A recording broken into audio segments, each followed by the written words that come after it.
Hi viewers, welcome to mega 9 TV. నేను మానస. First of all అందరికీ కూడా అంతర్జాతీయ మహిళా దినోత్సవ శుభాకాంక్షలు. ఒక మహిళ బిడ్డకు జన్మనివ్వాలంటే అది తనకి పునర్జన్మతో సమానం. అయినప్పటికీ ఆ మాతృత్వంలోని మాధుర్యాన్ని పొందడానికి ప్రతి మహిళ కూడా ఆరాటపడుతూ ఉంటుంది, ఎంతో ఆశపడుతూ ఉంటుంది. అయితే ఈ క్రమంలో ఎన్నో కొత్తగా తల్లి అంటే మొదటిసారి తల్లి కాబోయేటువంటి మహిళకి ఎన్నో సందేహాలు, సమస్యలు, అపోహలు ఉంటూ ఉంటాయి. నార్మల్ డెలివరీ అవుతుందా, సి సెక్షన్ అవుతుందా, ఇటువంటి టెన్షన్స్ కూడా ఉంటాయి.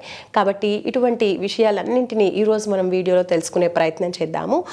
100% నార్మల్ డెలివరీస్ చేసి ఘనత సాధించినటువంటి డాక్టర్ మనతో పాటు ఉన్నారు. అలాగే 2022 నుంచి 24 వరకు కూడా హైయెస్ట్ నార్మల్ డెలివరీస్ చేసినటువంటి రికార్డు కూడా, అవార్డు కూడా పొందినటువంటి డాక్టర్ దాక్షాయిని గారు మనతో పాటు ఉన్నారు. దాక్షాయిని పూర్ణి గారు, వారితో మాట్లాడదాం. నార్మల్ డెలివరీస్కి ఎటువంటి జాగ్రత్తలు పాటించాలి? చాలా మందికి ఉంటుంది కదా ఆశ, నార్మల్ డెలివరీ అవ్వాలి మనకు అని. కాబట్టి ఎలాంటి జాగ్రత్తలు తీసుకోవాలి నార్మల్ డెలివరీ కావాలన్నా, అండ్ అలాగే ప్రెగ్నెన్సీ నుంచి డెలివరీ వరకు ఎటువంటి కేర్ తీసుకోవాలి, ఇలాంటి అన్ని విషయాలు మనం ఈరోజు మాట్లాడి తెలుసుకుందాం. డాక్టర్ గారు నమస్కారం అండి. నమస్తే. డాక్టర్ గారు, ప్రతి ఒక్క మహిళ కూడా తల్లి కావాలి అని చెప్పి తన లైఫ్లో ఏదో ఒక టైంలో చాలా ఆశగా ఎదురు చూస్తూ ఉంటారు. అటువంటి తరుణంలో వన్స్ ప్రెగ్నెన్సీ కన్ఫర్మ్ అయిన తర్వాత చాలా సంతోషిస్తూ ఉంటారు. కాకపోతే కొన్ని భయాలని కూడా ఉంటూ ఉంటాయి. ఫస్ట్ టైం డాక్టర్ని కలిసినప్పుడు వాళ్ళకి ఆ అపోహలు కొంచెం తొలగిపోయినప్పటికీ చాలా పుట్టుకొస్తూ ఉంటాయి. ఇంట్లో వాళ్ళు కొన్ని చెప్పడం, లేదంటే తమకి తాము కొన్ని టెన్షన్స్ వల్ల ఇలా. కాబట్టి ఫస్ట్ ఆఫ్ ఆల్ మీరేం చెప్తారు? నార్మల్ డెలివరీ ఈజీయేనా, సాధ్యమేనా ప్రతి ఒక్కరికి? ముందుగా మెగా 9 టీవీ మహిళా ప్రేక్షకులందరికీ అంతర్జాతీయ మహిళా దినోత్సవ శుభాకాంక్షలు. మీకు కూడా అంతర్జాతీయ మహిళా దినోత్సవం శుభాకాంక్షలు మ్యామ్. Thank you. మహిళ ఎన్నో విధాలుగా ఎంతో ఎత్తుకి ఎదిగినప్పటికీ ప్రతి మహిళకి ప్రసవం అనేది నిజంగానే పునర్జన్మతో సమానం. ఎందుకంటే దాంట్లో ఉండే కష్టాలు అది అనుభవిస్తే కానీ తెలియదు. మాతృత్వం అనేది స్త్రీత్వానికి ప్రతీక అని నేను చెప్పను, కానీ ఒక సృష్టిలో ఒక జీవికి మళ్ళీ పునఃసృష్టి అంటే ప్రసాదించడం అనేది ఒక స్త్రీ యొక్క ఔన్నత్యానికి గుర్తుగా మాత్రం నేను చెప్తాను. ఎందుకంటే ఆ ఆనందం, ఆ తృప్తి తను ఇంకొక ప్రాణికి ప్రాణం పోసి ఈ ప్రపంచంలోకి తీసుకురావడం అనేటువంటి మహాద్భుత శక్తిని ఆ భగవంతుడు, ప్రకృతి స్త్రీకి మాత్రమే ప్రసాదించినటువంటి ఒక వరం. ఎందుకంటే మొదటిసారి ప్రెగ్నెన్సీ అయిన తర్వాత ప్రతి మహిళ కూడా నాకు లాస్ట్ 9 months వరకు ఉంటుందా, మధ్యలో ఏమన్నా అవుతుందా, నేను పండంటి నిండైన నెలలు నిండిన తర్వాత బిడ్డకి జన్మనివ్వగలనా లేదా అనే తపన తనకి మాత్రమే తెలుస్తుంది. ఆ గ్రోత్ని, ఎందుకంటే ఫస్ట్ 3 monthsని మేము మొదటి ట్రైమిస్టర్ అని, సెకండ్ ట్రైమిస్టర్ అని, తర్వాత 3 నెలలు, తర్వాత లాస్ట్ 3 నెలల్ని వచ్చి థర్డ్ ట్రైమిస్టర్ అని అంటాం. వాళ్ళు నెల తప్పిన తర్వాత ఈ 3 విభాగాలుగా విభజించుకొని వాళ్ళకి అనేక జాగ్రత్తలు, వాళ్ళు తీసుకోవాల్సిన మందులు, వాళ్ళు తీసుకోవాల్సిన జాగ్రత్తలు, మరియు వాళ్ళకి అందుబాటులో ఉన్నటువంటి గైనకాలజిస్ట్ ఎవరైతే ఉంటారో వాళ్ళ ఫ్యామిలీ డాక్టర్ కావచ్చు. నేనేం చెప్తానంటే, మీకు 24 hours ఎవరైతే అందుబాటులో ఉంటారో వాళ్ళ దగ్గరికి వెళ్ళి కన్సల్ట్ అవ్వండి. వీళ్ళు మన ఇంటి పక్కన ఉన్నారు కదా, లేకపోతే ఇంటికి దూరంగా ఉన్నారు కదా అని ఒక మంచి స్కిల్డ్ డాక్టర్ని మీరు మిస్ చేసుకోవద్దు. అది మొట్టమొదటిగా మనం తీసుకోవాల్సినటువంటి స్టెప్ ప్రెగ్నెన్సీ పాజిటివ్ రాగానే. ఎందుకంటే కొంతమంది డాక్టర్సు నేను ఇలా మాట్లాడకూడదు కానీ తప్పదు, ఎందుకంటే యాజ్ ఏ ఉమెన్గా నాకు ముందుగా నేను డాక్టర్ కంటే కూడా నాకు స్త్రీ యొక్క ఆరోగ్యం ముఖ్యం కాబట్టి కొంతమంది డాక్టర్లు మిడ్నైట్ కాల్స్ అలౌ చేయరు. మనకి ఒకవేళ ఏదైనా అర్ధరాత్రి సమస్య వచ్చినట్లయితే రెస్పాండ్ అయ్యేటటువంటి డాక్టర్, ఫస్ట్ ఎయిడ్ చేయాల్సినటువంటి డాక్టర్ మీకు మొదటి నుంచి ప్రెగ్నెన్సీలో మీతో తోడుగా లాస్ట్ వరకు అంటే డెలివరీ వరకు మీ బిడ్డని మీకు అందించేటటువంటి వరకు మీతో ప్రయాణం చేసే డాక్టర్ని సెలెక్ట్ చేసుకుని వారికి అనుగుణంగా వారు చెప్పినటువంటి సలహాలు పాటించే విధంగా మీ జర్నీ సాగాలి. తర్వాత మొదటి ట్రైమిస్టర్లో ప్రయాణాలు అంటే ఫస్ట్ 3 నెలలప్పుడు ప్రయాణాలను అవాయిడ్ చేయాలి. ఎందుకంటే దూర ప్రాంతాలు కొంతమందికి పడవచ్చు, కొంతమందికి పడకపోవచ్చు. ఆ గతుకులు, గుంతలు వాటిల్లో పడి కొంతమందికి అబార్షన్స్ అయ్యే అవకాశాలు ఉంటాయి కాబట్టి మేము అవాయిడ్ చేస్తాము. తర్వాత మొదటి 3 నెలలు కూడా భార్యాభర్తని కొంతమందికి ప్రాబ్లం ఉంటుంది కాబట్టి భార్యాభర్తని దూరంగా ఉండమని చెప్తాం. ఎందుకంటే ఆ స్పర్మటోజోవాలో భార్యాభర్త కలిసినప్పుడు ఏదైతే రిలీజ్ అవుతుందో ఆ స్పర్మటోజోవాలో ప్రోస్టాగ్లాండిన్స్ అనేటివి ఉంటాయి. అవి ప్రిమెచ్యూర్ అబార్షన్స్కి ఒక్కొక్కసారి దారితీస్తాయి. అన్నిసార్లు అని చెప్పలేం, కానీ ఎందుకైనా మంచిదని ప్రొఫైలాక్టిక్గా నేనైతే కొంచెం కేర్ తీసుకోండి అని చెప్తాను. అలాగే సెకండ్ ట్రైమిస్టర్లో పెద్ద ప్రాబ్లం ఉండకపోవచ్చు, కానీ ఫస్ట్ ట్రైమిస్టర్ లాస్ట్ ట్రైమిస్టర్ అనేది మాత్రం చాలా ఇంపార్టెంట్స్. అలాగే మినిమల్ ఎక్సర్సైజెస్ కొంచెం అంటే నార్మల్ డెలివరీ అవ్వడానికి మేము కొన్ని జాగ్రత్తలు ముందుగానే చెప్తాము. యాంటీనెటల్ క్లాసెస్ కూడా ఇస్తున్నారు కదా ఈ మధ్యన, జాయ్ ఆఫ్ ప్రెగ్నెన్సీ అని, యాంటీనెటల్ క్లాసెస్ అని. అంటే అన్ని కార్పొరేట్ హాస్పిటల్స్లో కొంతమంది తీసుకునేటివి మాకు అంతకుముందు మా కమిషనర్ గారు మా గవర్నమెంట్ సెక్టార్ వాళ్ళల్లో కొంతమంది గైనకాలజిస్టులకి ట్రైనింగ్ ఇచ్చి మిడ్వైఫరీ సిస్టమ్ని ప్రవేశపెట్టి మాకు కూడా డక్ వాక్ అని, బాల్ ఎక్సర్సైజెస్ అని, స్క్వాట్స్ అని, ఎందుకంటే మినిమల్ ఎక్సర్సైజెస్లో మాకు కూడా తర్ఫీదుని ఇచ్చారు. మేము గవర్నమెంట్ హాస్పిటల్స్లో కూడా మేము అవన్నీ మాకు అవైలబిలిటీలో ఉన్నాయి. చాలా మందికి ఒక అపోహ ఉంది, గవర్నమెంట్ హాస్పిటల్స్లో బాగుండవు డెలివరీ రూమ్స్, ప్రైవేట్ హాస్పిటల్స్లో ఉన్నంత ఎక్విప్మెంట్స్ ఉండకపోవచ్చు అని. కానీ తప్పది. మీరు చెప్పే సో కాల్డ్ బ్రాండెడ్ కార్పొరేట్ హాస్పిటల్స్లో కంటే గాంధీలో, ఉస్మానియాలో, మిగతా ఏరియా హాస్పిటల్స్లో అయ్యే డెలివరీల సంఖ్య చాలా ఎక్కువ. నేను పనిచేసేటటువంటి మా హాస్పిటల్లో చాలా వరకు నెలకి 300 నుంచి 350 డెలివరీలు అవుతాయి.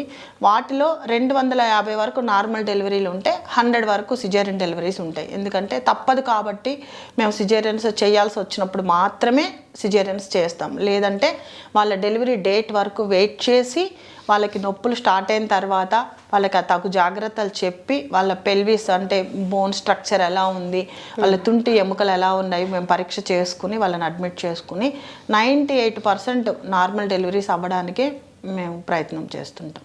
అండ్ అలాగే ఇప్పుడు మీరు అన్నారు ఫస్ట్ ట్రైమిస్టర్ అలాగే థర్డ్ ట్రైమిస్టర్లో చాలా జాగ్రత్తగా ఉండాలి అని చెప్పేసి. ఫస్ట్ ట్రైమిస్టర్లో చాలామంది కొంచెం టెన్షన్ పడుతూ ఉంటారు, మీరు అన్నట్టుగానే ట్రావెలింగ్ చేయడానికైనా, అలాగే ఫుడ్ విషయంలో కూడా కొంచెం వేడి చేసే పదార్థాలు, పపాయ లాంటివి, ఇంకా కొన్ని ఫ్రూట్స్ తినొద్దు అని చెప్పేసి. ఇప్పుడు మ్యాంగో సీజన్, మనసుకి తినాలనిపిస్తూ ఉంటుంది కానీ వేడి చేసేవి సపోటా ఇలాంటి ఫ్రూట్స్ కూడా తింటే అంటే ఎక్కువ హీట్ చేయడం వల్ల సమ్టైమ్స్ మిస్క్యారేజ్ అయ్యే ఛాన్స్ ఉంటుంది కాబట్టి అవాయిడ్ చేయాలి అని చెప్తూ ఉంటారు. కాబట్టి ఇలాంటి ఫుడ్ ఐటమ్స్ రిస్ట్రిక్షన్స్ నిజంగా కరెక్టేనా, ఇది అపోహ మాత్రమేనా? అంటే అపోహ అని చెప్పలేమండి. ఎందుకంటే అంటే వేడి చేసి ప్రెగ్నెన్సీ పోతుంది అనేది కారణం కాదు.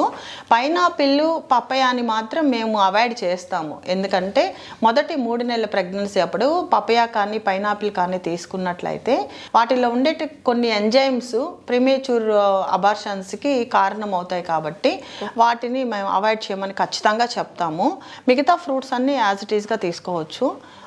ఆరోగ్యంగా ఉండాలి అంటే fruits compulsory, vegetables compulsory, fetal growth కోసం, బిడ్డ ఆరోగ్యంగా పెరగడం కోసం కంపల్సరీగా మంచి ఫ్రూట్స్, మంచి ఆహారము, ఫైబర్ డైట్, రిచ్ డైట్ తీసుకోవాలని చెప్తుంటాం.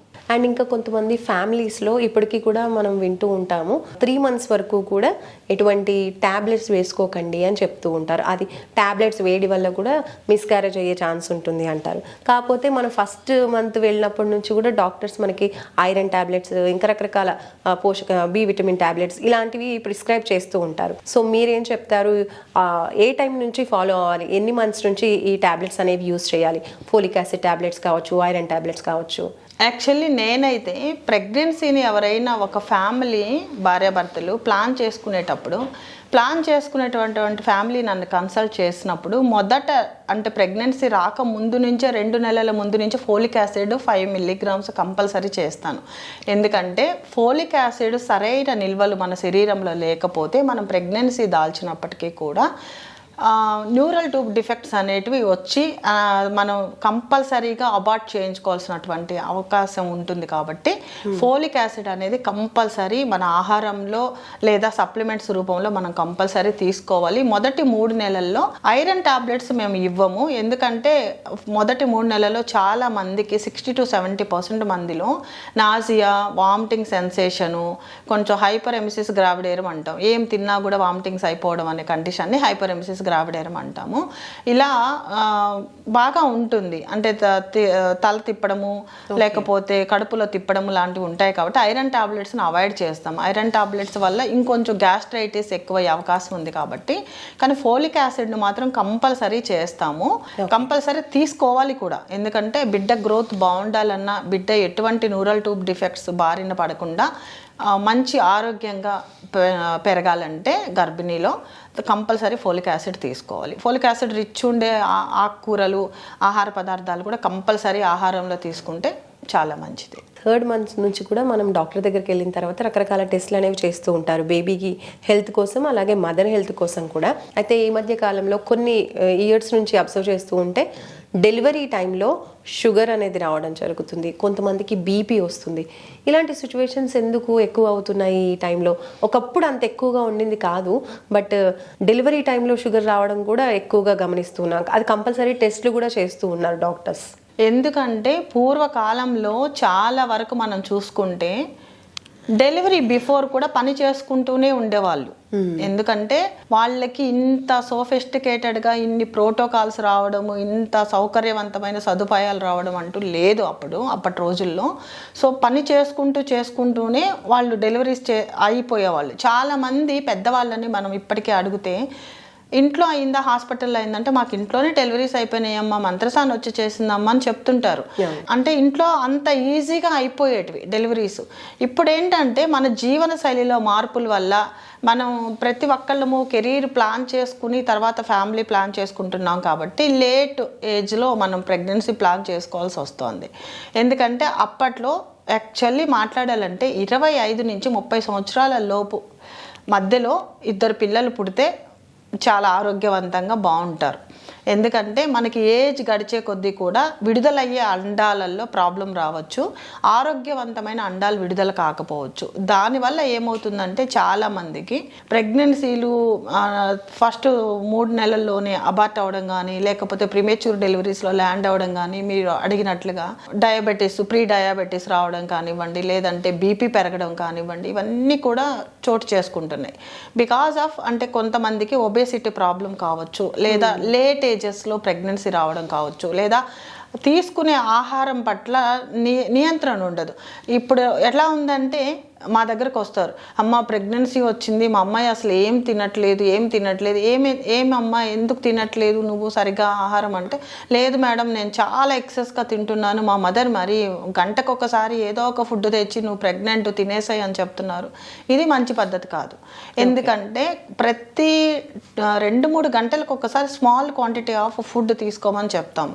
అంతేకాని ప్యాంపర్ చేసేసి హై ప్రోటీన్ డైట్ మొదటి నుంచి ఇచ్చేసేయడం ఎంతవరకు అవసరమో మేము సజెస్ట్ చేస్తాము. ఎన్ని క్యాలరీస్ అవసరం, ఎంత న్యూట్రిషియస్ ఫుడ్ గర్భిణీ స్త్రీకి అవసరము, గర్భిణీ టైంలో తను గర్భిణీ దాల్చినప్పటి నుంచి బిడ్డని డెలివరీ చేసే వరకు పెరగాల్సినటువంటి వెయిట్ వచ్చి తను ఉన్న బరువుకి 11 kgs నుంచి 13 kgs వరకు మాత్రమే పెరగాలి.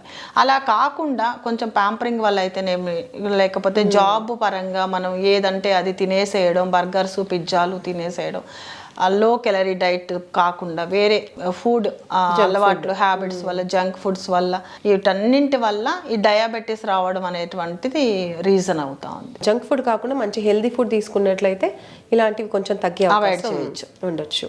అండ్ అలాగే ఇప్పుడు షుగర్ కాకుండా సమ్ టైమ్స్ డెలివరీ టైంలో కూడా అప్పటి వరకు నార్మల్గా ఉన్న పీపుల్ కరెక్ట్ డెలివరీ టైంకి బీపీ పెరిగిపోతూ ఉంటుంది. సో ఎంత నార్మల్ డెలివరీ చేయాలని డాక్టర్ ట్రై చేసినప్పటికీ కూడా బీపీ లెవెల్స్ ఎక్కువగా ఉండడం వల్ల అది సాధ్యం కాక మళ్ళీ వెయిట్ చేయడము, బీపీ డౌన్ అయ్యేంత వరకు ఇలాంటివన్నీ కూడా జరుగుతూ ఉంటాయి. సో కరెక్ట్గా అంటే డెలివరీ టైంకి ఇలా అంటే స్ట్రెస్ వల్ల అయిపోతుందా, లేదంటే ఆ పెయిన్స్ వల్ల వాళ్ళకి ఎక్కువ బీపీ వచ్చేస్తుందా, అసలు ఎందుకు అలా అవుతుందంటారు? అంటే మీరు అన్నట్లుగా బీపీ ప్రెగ్నెన్సీ టైంలో వస్తుంది, కానీ అంత సడన్గా అయితే రాదు.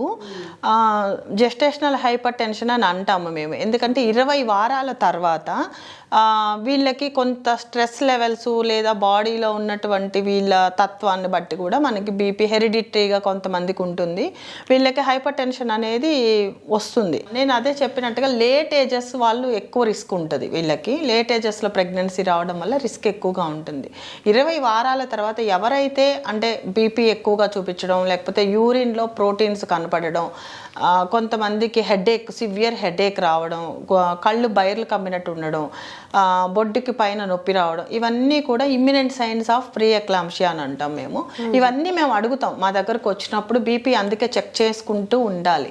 సడన్ హైపర్ టెన్షన్ అనేది ఎప్పటికీ కూడా తల్లికి కానీ బిడ్డకి కానీ మంచిది కాదు. సడన్గా బేబీ మధ్యలోనే అంటే గర్భంలోనే చనిపోవడం కూడా బికాజ్ ఆఫ్ హైపర్ టెన్షన్ ఎక్కువ అవడం వల్ల జరుగుతుంది. కాబట్టి మేము దీనికి కౌన్సిలింగ్ ఇచ్చి ఎవ్రీ టైం మా దగ్గరకు వచ్చినప్పుడు, చెకప్కి వచ్చినప్పుడు జాగ్రత్తగా మీరు బీపీ చెక్ చేసుకోండి. లేదా డౌట్ ఉందనుకోండి, మాకు బీపీ పెరుగుతుందేమోనని బీపీని కంట్రోల్ చేసే యాంటీ హైపర్టెన్సివ్స్ పెట్టడం, జాగ్రత్తగా మానిటర్ చేసుకోవడం. వాళ్ళకి ఇంట్లోనే బీపీ మెషిన్ కొనుక్కోండి, ఇప్పుడు అందరికి అందుబాటులోకి వచ్చాయి కాబట్టి మీరు ఇంట్లో కొనుక్కొని పెట్టుకొని ప్రతి 4 గంటలకు 6 గంటలకు ఒకసారి చెక్ చేసుకుంటూ ఉండండి. ఇదిగో ఈ సిమ్టమ్స్ వచ్చినప్పుడు మీకు బీపీ పెరుగుతుంది లేదా సడన్గా బీపీ డౌన్ అయ్యే అవకాశాలు కూడా ఉన్నాయని మేము కౌన్సిలింగ్ ఇచ్చి వాళ్ళకి చెప్తామండి. యాంటీ హైపర్టెన్సివ్స్ వాడిన తర్వాత వాళ్ళకి బీపీ కంట్రోల్కి వస్తే డెఫినెట్గా మేము 37 వీక్స్ కంప్లీటెడ్ అంటే టర్మ్ జెస్టేషన్ వరకు కూడా వెయిట్ చేస్తాము. లేదు మనం యాంటీ హైపర్టెన్సివ్స్ వాడుతున్నప్పటికీ కూడా బీపీ కొంతమందికి కంట్రోల్లో రానప్పుడు స్టీరాయిడ్ కవరేజ్ ఇచ్చేసి 35 వీక్స్ అప్పుడు కానీ 32 వీక్స్ అప్పుడు కానీ వీలైనంత ఎక్కువ జెస్టేషనల్ ఏజ్ ఉండేటట్లు చూసుకుని, లేదు తల్లికి బిడ్డకి ప్రమాదం ఉంది అంటే ముందుగానే ప్లాన్ చేసి టెర్మినేషన్ అంటే డెలివరీకి ప్లాన్ చేయడం జరుగుతుంది. అది నార్మలా సిజేరియన్ అనేది అప్పుడు సిచ్యువేషన్ బట్టి డిసైడ్ చేసి బిడ్డ తల్లి ఇద్దరు క్షేమంగా ఉండేటట్లు ప్లాన్ చేసి చేస్తున్నాం. ఈ మధ్య కాలంలో కొన్ని ఇయర్స్ నుంచి చూసుకున్నట్లయితే మహిళల్లో ఎక్కువగా పీసీఓడి, పీసీఓఎస్ ప్రాబ్లమ్స్ కూడా ఎక్కువైపోతూ ఉన్నాయి. సో ఇలాంటి పరిస్థితుల్లో పీసీఓడి ఉన్నప్పుడు, పీసీఓఎస్ వచ్చినప్పుడు చాలామంది భయపడుతూ ఉంటారంటే నెక్స్ట్ నాకు కన్సీవ్ అవుతానా లేదా, బేబీ ఒకవేళ కన్సీవ్ అయినా కూడా హెల్తీ బేబీ అనేది డెలివర్ అవుతుందా లేదా, బేబీకి ఏమన్నా ఇబ్బంది అవుతుందా అనేటువంటి చిన్న టెన్షన్ కూడా తల్లుల్లో కనిపిస్తూ ఉంటుంది. సో యాజ్ ఎ డాక్టర్ మీరేమంటారు? ఈ ప్రాబ్లమ్స్ ఉన్నా కూడా హ్యాపీగా బేబీని, హెల్దీ బేబీని కనే అవకాశం ఉందంటారా? తప్పకుండా. పీసీఓఎస్ అంటే నథింగ్ బట్ అదేం లైఫ్ థ్రెటనింగ్ డిసీజ్ కాదు. పాలిసిస్టిక్ ఒవేరియన్ సిమ్టమ్స్ అంటాము. అంటే మల్టిపుల్ పాలికిల్స్ అనేటివి ఉండటం, అవి మెచ్యూర్ అవ్వకపోవడం, మెచ్యూర్ అవ్వని స్టేజ్లో ఉండిపోవడాన్ని పీసీఓఎస్ అంటాం మేము. అది క్రానిక్గా అయితే అంటే కాలక్రమేణా మనం ఎటువంటి మెడిసిన్ తీసుకోకుండా దాన్ని నియంత్రించుకోకుండా ఉంటే అది పీసీఓడిగా మార్పు చెందుతుంది. అంటే పీసీఓడి అంటే పాలిసిస్టిక్ ఒవేరియన్ డిసీజ్, పీసీఓఎస్ అంటే polycystic ovarian symptoms can leads to disease అన్నమాట. ఇట్లా ఎందుకు అవుతుందంటే సరైన నిష్పత్తిలో ఈస్ట్రోజన్, ప్రొజెస్ట్రాన్ హార్మోన్స్ మన బాడీలో ఉన్నటువంటి ఆండ్రోజన్స్ సరైన నిష్పత్తిలో లేకపోవడం వలన ఈ పీసీఓఎస్ సిమ్టమ్స్ కనపడతాయి. ఆ కనపడినప్పుడు మనం ఈజీగా ఐడెంటిఫై చేయాలి. ఎందుకంటే పీరియడ్స్ ఇర్రెగ్యులర్ అవ్వడం, లేదంటే అన్వాంటెడ్ హెయిర్ గడ్డం మీద, చుబుకం మీద, నుదురు మీద ఎక్కడంటే అక్కడ హెయిర్ కనిపించడం, హెయిర్ గ్రోత్ రావడం, లేకపోతే సడన్గా ఒబేసిటీ రావడం, సడన్గా స్ట్రెస్ లెవెల్స్ ఫీల్ అవ్వడం, ఇవన్నీ ఉంటాయి. కాబట్టి మనకు ముందుగానే చూచాయిగా తెలిసినప్పుడు డాక్టర్ని సంప్రదించి దానికి సంబంధించినటువంటి మెడికేషన్ ఉంది, ఆ మెడికేషన్ తీసుకుంటే పీసీఓఎస్ని నియంత్రించుకోవచ్చు. మేము ఒక పీసీఓఎస్ గైడ్ అని కూడా రూపొందించాం. ఎందుకంటే ఆ పీసీఓఎస్ సిమ్టమ్స్ ఉన్న పిల్లలు తీసుకోవాల్సిన జాగ్రత్తలు మెయిన్గా వాళ్ళు జంక్ ఫుడ్ని అవాయిడ్ చేయాలి. మనం చెప్పుకున్నట్టు బర్గర్స్, పిజ్జాలు ఇప్పుడు స్కూల్కి, కాలేజెస్కి వెళ్ళినప్పుడు అందరితో కలిసి బేకరీ ఫుడ్ ఐటమ్స్ ఎక్కువగా తీసుకోవడం జరుగుతుంది. అవి తీసుకుని ఈ ట్యూషన్స్, ఈ స్టడీ స్ట్రెస్లో పడి కరెక్ట్గా అంటే మా చిన్నతనంలో మాకు ఒక పీఈటీ క్లాస్ అని ఉండేది. విపరీతంగా ఎక్సర్సైజెస్ చేయించేవాళ్ళు, గేమ్స్ ఆడించేవాళ్ళు, త్రోబాల్ అని, వాలీబాల్ అని, ఖోఖో అని అన్నీ ఆడేవాళ్ళం, కబడ్డీ. సో శారీరక శ్రమ అక్కడ కనపడేది. ఇప్పటి రోజులలో కెరీర్ ఓరియంటెడ్ చదువుల్లో బాగా కాంపిటేటివ్ ఎగ్జామ్స్ ఎక్కువైపోయి అంత శారీరక శ్రమ చేయటం లేదు. కాబట్టి ఇది కూడా ఒక కారణంగా మనం గుర్తించడం జరిగింది స్కూల్ చిల్డ్రన్స్లో. అందుకే మేము అవేర్నెస్ క్యాంపెయినింగ్కి వెళ్ళినప్పుడు స్కూల్ చిల్డ్రన్కి అది పనిగా చెప్తాను నేను. ఎందుకంటే మీరు డయట్ వెరీ ఇంపార్టెంట్ ఇప్పట్లో. ఎందుకంటే లో క్యాలరీ డైట్ మంచిగా ఉండేది అంటే మన ఇంట్లోనే ఉన్న ఆకుకూరలతోటి, వెజిటబుల్స్ తోటి సలాడ్స్ చేసుకొని తినండి. జంక్ ఫుడ్స్ జోలికి వెళ్ళకండి, పీసీఓడి ప్రాబ్లం స్టార్ట్ అవుతుంది. తర్వాత అలాగే శారీరక శ్రమ ఉండే ఏదన్నా ఒక గేమ్ కానీ, ఎక్సర్సైజెస్ కానీ, మినిమల్ ఎక్సర్సైజెస్ చేయండి. స్ట్రెస్ తెచ్చుకోవద్దు. మెడిటేషన్ కానీ లేకపోతే యోగా కానీ సాధన చేయండి, ఇవన్నీ కూడా మీకు దూరంగా ఉంటాయి అని చెప్తుంటాను. సో ఇది ఇప్పుడు మీరు చెప్పారు నార్మల్గా లేడీస్ ఎవరైతే నాన్ కన్సీవ్ కాని వాళ్ళు అని చెప్పుకోవచ్చు. వన్స్ కన్సీవ్ అయిన వాళ్ళు, తల్లి కాబోయే వాళ్ళు ఎట్లాంటి జాగ్రత్తలు తీసుకోవాలి? మీరు ఇందాక చెప్పారు ఒక 13 to 14 kgs వరకు కూడా ఓవర్ ద పీరియడ్ డెలివరీ అయ్యేంత వరకు అంత 14 kgs వరకు పెరిగితే సరిపోతుంది, అంతకన్నా ఎక్కువగా పెరగకూడదు అని. కాబట్టి ఈ డెలివరీ టైం అంతా కూడా వాళ్ళు ఎలాంటి డైట్ని పాటించాలి, వన్స్ డెలివరీ అయిపోయిన తర్వాత ఎలాంటి జాగ్రత్తలు తీసుకోవాలి ఫుడ్ విషయంలో మెయిన్గా? ఇందాక మీరు అడిగిన క్వశ్చన్కి పీసీఓఎస్ వల్ల ఇన్ఫర్టిలిటీ ప్రాబ్లమ్స్ ఏమన్నా వస్తాయా అని అడిగారు. పీసీఓఎస్ వల్ల, పీసీఓడి వల్ల one of the reason for infertility. ఇది ఇన్ఫర్టిలిటీకి అంటే పిల్లలు పుట్టకుండా ఉండడానికి మాత్రం పీసీఓడి కానీ పీసీఓఎస్ కానీ మెయిన్ రీజన్ కానే కాదు. మనం పీసీఓఎస్ని ఈజీగా మన చేతుల్లో మనం నియంత్రించుకోవచ్చు. త్రూ మెడికేషన్ ద్వారా కానివ్వండి, జీవనశైలిని మార్చుకోవడం వలన కానివ్వండి, ఫుడ్ హ్యాబిట్స్ మార్చుకోవడం వలన కానీ పీసీఓఎస్ని నియంత్రించుకోవచ్చు. పీసీఓసి ఉన్నంత మాత్రాన పిల్లలు పుట్టరని అస్సలు అర్థం లేదు. పీసీఓఎస్ ఉన్న వాళ్ళకి కూడా పిల్లలు పుట్టే అవకాశం ఉంది. పిల్లలు పుట్టారు కూడా, చాలా ఆరోగ్యవంతంగా ఉంటారు. ఇకపోతే మనం ప్రెగ్నెన్సీ టైంలో మనం తీసుకోవాల్సిన అంటే ఒక బేబీని కూడా మనం మన కడుపులో పెంచాల్సి వస్తుంది కాబట్టి మనకి అవసరమైనటువంటి ఆహారంతో సరి సమానంగా మనకి సప్లిమెంట్స్ అందవు. ఐరన్ కానివ్వండి, ఫోలిక్ యాసిడ్ కానివ్వండి, కాల్షియం కానివ్వండి, లేకపోతే బి కాంప్లెక్స్ వైటమిన్స్, అవన్నీ మేము ఎందుకు సజెస్ట్ చేస్తామంటే మనం తినే ఆహారం ద్వారా అవన్నీ కూడా మనకి సరిపోవాలి, మన గర్భసంచిలో ఉన్నటువంటి బేబీకి కూడా సరిపోవాలి. కాబట్టి మనం ఎక్స్ట్రా సప్లిమెంట్స్ టాబ్లెట్స్ రూపంలో ఇస్తాము. ఆ టాబ్లెట్స్ రూపంలో ఇచ్చేది ఎక్స్ట్రా సపోర్ట్ కోసం. అలాగే మనం తీసుకోవాల్సిన ఆహారంలో ఆకుకూరలు, ఎందుకంటే ఐరన్ రిచ్ ఫుడ్స్, పాలకూర, మునగాకు, లేకపోతే మెంతి కూర, ఇలాంటి ఆకుకూర, తోటకూర, ఇలాంటి వాటిల్లో మనకి కావాల్సినటువంటి ఫోలిక్ యాసిడ్, కావాల్సినటువంటి వైటమిన్స్, మినరల్స్ అన్నీ ఉంటాయి. కాబట్టి ఇవి రిచ్గా తీసుకోమని చెప్తాం. మంచి డైట్ తీసుకుంటే ఆ హెల్దీ బేబీ కూడా గ్రోత్ మంచిగా ఉంటుంది. మనకు తెలిసిపోతుంది ఎవ్రీ మంత్ మనం చెకప్కి వచ్చినప్పుడు మనం వెయిట్ గెయిన్ ఎంత అయ్యాము, కేజీ అయ్యామా, 2 kgs అయ్యామా, ఫీటల్ గ్రోత్ స్కాన్స్లో తెలుస్తూ ఉంటుంది మనకి. ఫీటల్ డాప్లర్స్ చేస్తూ ఉంటాం. ఆ బేబీ ఎలా పెరుగుతోంది అనేది కూడా మేము ఆ చాప్టర్ని బట్టి, ఆ లైన్స్ని బట్టి మేము వాళ్ళకి చెప్పి కౌన్సిలింగ్ ఇస్తూ ఉంటాము ఫీటల్ డాప్లర్ వల్ల. ఇవన్నీ కూడా మనం జాగ్రత్తగా పాటిస్తే హెల్దీ బేబీని అందుకోవడంలో సందేహమే లేదు. అలాగే కొంతమందికి ట్విన్స్ కూడా ఉంటారు. ఇప్పుడు నార్మల్ డెలివరీ గురించి మనం మాట్లాడుకున్నట్లయితే ఒక బేబీని నార్మల్ డెలివరీ చేయడం అనేది చాలా వరకు హాస్పిటల్స్లో కుదరట్లేదు. లైక్ సి సెక్షన్స్ ఎక్కువగా చేస్తూ ఉన్నారు. అలాంటిది మీరు చాలా వరకు కూడా నార్మల్ డెలివరీస్ చేశారు. కాబట్టి నార్మల్ డెలివరీ ఈజీయే అంటారా? అసలు నార్మల్ డెలివరీకి ఫస్ట్ ఆఫ్ ఆల్ డే 1 నుంచి కూడా పేరెంట్ మదర్ ఎలాంటి జాగ్రత్తలు తీసుకోవాలి, ఎలాంటి ఎక్సర్సైజెస్ మీరు చెప్పారు, యాంటీనేటల్ ఎక్సర్సైజెస్ కూడా చేయొచ్చు అని, అది ఏ మంత్ నుంచి స్టార్ట్ చేయాలి? నార్మల్ డెలివరీ అనేది చాలా మందికి కష్టం అనుకుంటారు, కానీ it's a normal beautiful phenomena అండి. నిజంగా నార్మల్ డెలివరీ అయితే అప్పటికప్పుడే ఒక అర్ధ గంటలో మనం వెళ్ళిపోయి నడుచుకుంటూ వెళ్ళి లేబర్ రూమ్ నుంచి మన బిడ్డను మనం చూసుకోవచ్చు, మనం పాలు ఇవ్వచ్చు, మనం హత్తుకోవచ్చు, మన గుండెల మీద వేసుకొని పెంచవచ్చు. అంటే సిజేరియన్లో ఇది సాధ్యపడదా అని కాదు, కానీ అంటే తప్పనిసరి అయితే సిజేరియన్ చేయక తప్పదు. ఎప్పుడంటే బిడ్డ అడ్డంగా ఉన్నప్పుడు, లేదా బిడ్డ కాళ్ళు కిందకు ఉన్నప్పుడు, తర్వాత 35 years తర్వాత గర్భం దాల్చిన వాళ్ళకి కొంచెం రిస్క్స్ ఎక్కువ ఉంటాయి. కాబట్టి మేము వాళ్ళకి అవగాహన కల్పించి తప్పనిసరి అయితే మాత్రం సిజేరియన్ చేస్తాం. ఎందుకంటే ఇంత కష్టపడి 9 months మోసిన తర్వాత గర్భసంచిలో ఆ బిడ్డ ఆరోగ్యంగా రాకుండా మళ్ళీ పుట్టగానే పెడియాట్రిక్స్ వాళ్ళ అండర్లోకి వెళ్ళిపోవడం, ఎన్ఐసీలో అడ్మిషన్ చేయాల్సి రావడం ఏ తల్లికైనా చాలా బాధాకరంగా ఉంటుంది. తనని ట్రీట్ చేసిన ఏ డాక్టర్కైనా కూడా బాధాకరంగా ఉంటుంది. కాబట్టి తప్పనిసరి అయితే మేము సిజేరియన్స్ కంపల్సరీ చేస్తాం. కానీ 90% నార్మల్ డెలివరీకి ట్రై చేస్తే నార్మల్ డెలివరీ అవుతుంది. ఎందుకంటే మేము చూస్తున్నాం ఇప్పుడు కంపల్సరీగా కెన్ ఐ అని కాకుండా ఐ క్యాన్ అని మనము సెల్ఫ్గా మనల్ని మనం మోటివేట్ చేసుకుంటూ మేము సజెస్ట్ చేసే మినిమల్ ఎక్సర్సైజెస్, కొంతమందికి 3 monthsలోనే సజెస్ట్ చేస్తాం, కొంతమందికి 7th monthలో సజెస్ట్ చేస్తాం, కొంతమందికి 9th monthలో సజెస్ట్ చేస్తాం.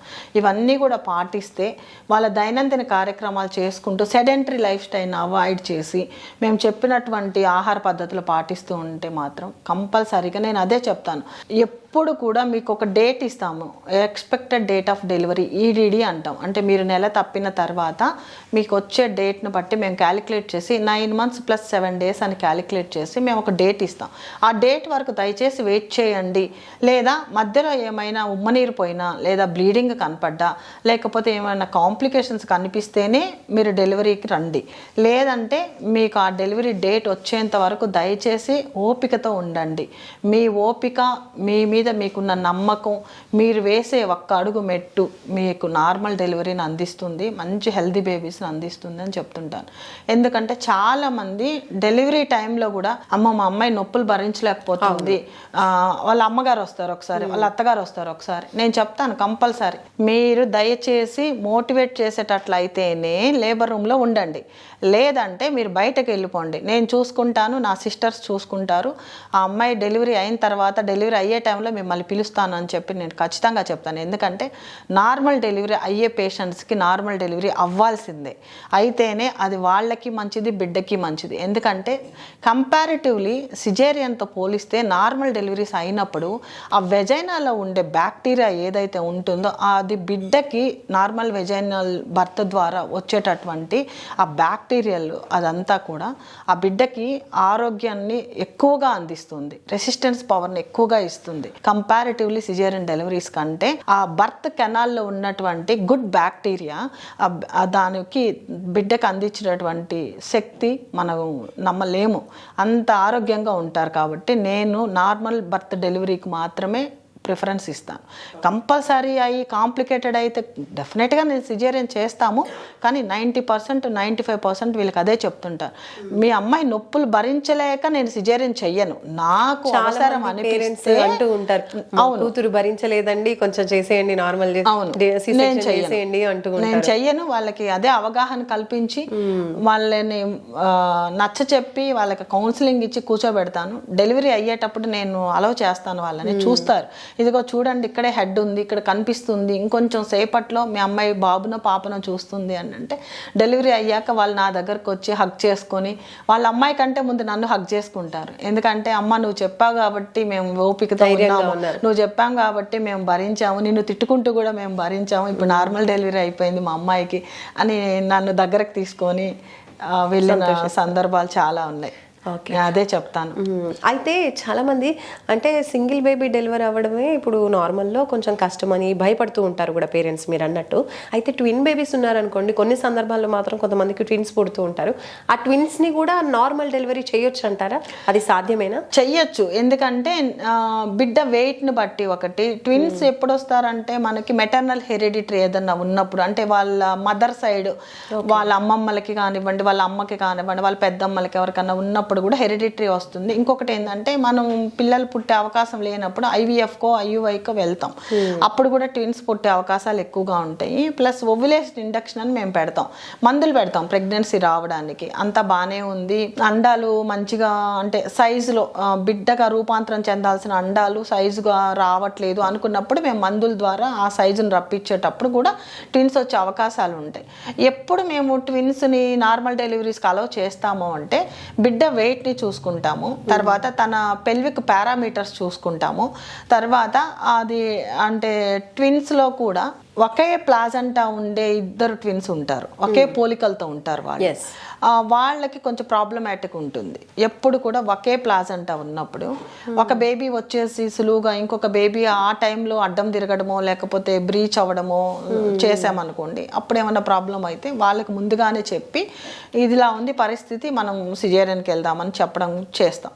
అదే 2 ప్లాజంటాలు 2 బిడ్డలు ఉన్నప్పుడు, ఇద్దరు బిడ్డలు ఉన్నప్పుడు ఆ ఇద్దరు కూడా తలతో ఉన్నప్పుడు సెఫాలిక్ అంటాం మేము, సెఫాలిక్ ప్రజెంటేషన్ లోవర్ పోల్లో ఉన్నప్పుడు డెఫినెట్గా సిజేరియన్ కాకుండా నార్మల్ డెలివరీ చేసాం చాలా మందికి. అలా కాకుండా ట్విన్స్లో ఆ ప్లేస్ సరిపోక వెయిట్ ఎక్కువ అయ్యే కొద్దీ కూడా ఒక బిడ్డ కాళ్ళతో ఒక బిడ్డ అడ్డంగా ఉన్నప్పుడు మాత్రం కంపల్సరీ మేము సిజేరియన్ ప్లాన్ చేసుకుని వాళ్ళకి అవకాశం ఇస్తాము. అప్పుడు మీరు ఏదన్నా డేట్ చూసుకుంటారా, టైం చూసుకుంటారా, ఇది కంపల్సరీ సిజేరియన్కి వెళ్తుంది కాబట్టి మీరు చెప్పిందా లేదు, ఎమర్జెన్సీలో వచ్చారనుకోండి, అంటే కింద నుంచి ఉమ్మనీరు పోవడం కానీ, సడన్గా బ్లీడింగ్ ఎక్కువ ఎక్సెస్గా యాంటీపాటం హెమరేజ్ అవ్వడం కానీ, అటువంటి ఇన్సిడెంట్స్ అయినప్పుడు కూడా మేము డెఫినెట్గా సిజేరియన్ చేసి తల్లి బిడ్డ క్షేమం కోసం సిజేరియన్ చేయాల్సి వస్తుంది. ఓకే, అంటే సో సిజేరియన్ అప్పుడు వాళ్ళు కొంతమంది ఫ్యామిలీస్లో నమ్ముతూ ఉంటారు మంచి ముహూర్తంలో పుడితే వాళ్ళకి అదృష్టం బాగుంటుంది అని. అలాంటి టైమ్స్ మీకు చెప్పినప్పుడు మీరు ఆ టైమ్స్లో డెలివరీ చేయడానికి ట్రై చేస్తారా మ్యాక్సిమం?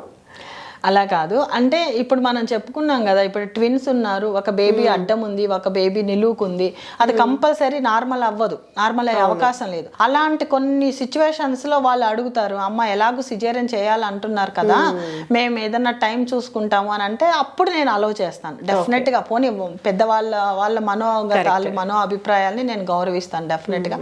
కానీ ఎమర్జెన్సీలో వచ్చినప్పుడు, ఎమర్జెన్సీలో ఏదైనా ల్యాండ్ అయినప్పుడు వచ్చి, అమ్మ ఈ 10 నిమిషాల్లో మీరు డెలివరీ చేయొద్దు, ఈ 10 నిమిషాలు దాటితే మాకేదో అమావాస్య ఉందనో లేకపోతే ఇంకేదో గడియలు మంచిగా లేవనో అంటే మాత్రం లేదమ్మా తల్లి బిడ్డకి మంచిది కాదు అని చెప్పి నేను ఎమర్జెన్సీలో చేయాల్సి వస్తే మాత్రం నేను ఇటువంటి రిక్వెస్ట్లు పట్టించుకోను. Okay, first main healthy baby healthy mother మాత్రమే మెయిన్ ఇంపార్టెంట్. నాకు అక్కడికి వచ్చినప్పుడు, నన్ను నమ్ముకుని నా దగ్గరికి వచ్చినప్పుడు ఆ తల్లి ఆ బిడ్డని సేఫ్గా తన చేతుల్లోకి ఎత్తుకుని ఇంటికి వెళ్ళాలని కోరుకుంటాను. కాబట్టి నేను ఆల్వేస్ ఆ బిడ్డని తల్లి క్షేమాన్ని దృష్టిలో పెట్టుకుని ఆ టైంకి ఏది వాళ్ళకి బెటర్ అనిపిస్తే నేను అదే చేస్తాను తప్ప నేను వాళ్ళు చెప్పారు వీళ్ళు రిక్వెస్ట్ చేశారు లేదా ఇంకో కారణంగా నేను చెయ్యను. డెలివరీ టైంలో మంచిగా వెయిట్ పెరుగుతుంటే చాలా హ్యాపీగా ఫీల్ అవుతారు, బట్ ఆఫ్టర్ డెలివరీ మాత్రం వెయిట్ పెరిగితే చాలా బాధపడుతూ ఉంటారు. ఆ టైం నుంచి ఇంకా వెయిట్ తగ్గాలి అని చూస్తూ ఉంటారు. కాబట్టి ఆఫ్టర్ డెలివరీ వెయిట్ తగ్గాలి అంటే ఏం చేయొచ్చు అంటారు? పోస్ట్ డెలివరీ తర్వాత బిడ్డకి పాలు ఇచ్చేటటువంటి తల్లి నేను compulsory 6 months exclusive breast milk అనే చెప్తాను. మిల్క్ రాకపోతే టాబ్లెట్స్ పెడతాను, వాళ్ళ డైట్ చేంజ్ చేస్తాను. మ్యాక్సిమం 98% నా దగ్గర డెలివరీ అయిన మదర్స్ అందరు పిల్లలకి 6 months పాలు ఇచ్చేవాళ్ళే. నేను ఒప్పుకోను. పాలు రావడానికి ఏం చేయాలో నేను చెప్తాను. నేను వాళ్ళకి ఫుడ్ హ్యాబిట్స్ చేంజ్ చేస్తాను, అన్ని అవకాశాలు వాళ్ళకి చెప్పి వాళ్ళతో పిల్లలకి పాలు ఇప్పించేటట్టు చేస్తాను. ఆ పిల్లలకి పాలు ఇచ్చేటప్పుడు డెఫినెట్గా వీళ్ళు వెయిట్ లాస్ అవుతారు, వెయిట్ గెయిన్ అవ్వరు. అది చాలా మందికి తెలియదు. కాకపోతే కొంతమంది పాలు రావట్లేదనో, గారాబాల వల్లనో, ఇంట్లో వాళ్ళు చేసే గారాబం వల్లనో, ఫుడ్ ఎక్కువగా తినేయడం, పోస్ట్ ప్రెగ్నెన్సీ అంటే పోస్ట్ డెలివరీలో ఆకలి ఎక్కువగా ఉంటుంది. ఆకలి ఎక్కువగా ఫీడింగ్ ఇస్తుంటారు, ఒక రీజన్. హార్మోన్స్ ఇన్బ్యాలెన్స్ అవ్వడం, ఆ హార్మోన్స్ మళ్ళీ బ్యాలెన్స్ అవ్వడం, ఈ రీజన్స్ అన్నింటి వల్ల ఆకలి ఎక్కువగా ఉన్నప్పుడు ఎక్సెసివ్గా తినద్దు. ఎక్సెసివ్గా అంటే మీరు ఎటువంటి ఆహారం తీసుకోవాలో అలా అని ఆకలిని చంపుకొని ఉండమని నేను చెప్పను. ఆకలిని భరించేటటువంటి ఆహారాన్ని మితంగా తీసుకోండి.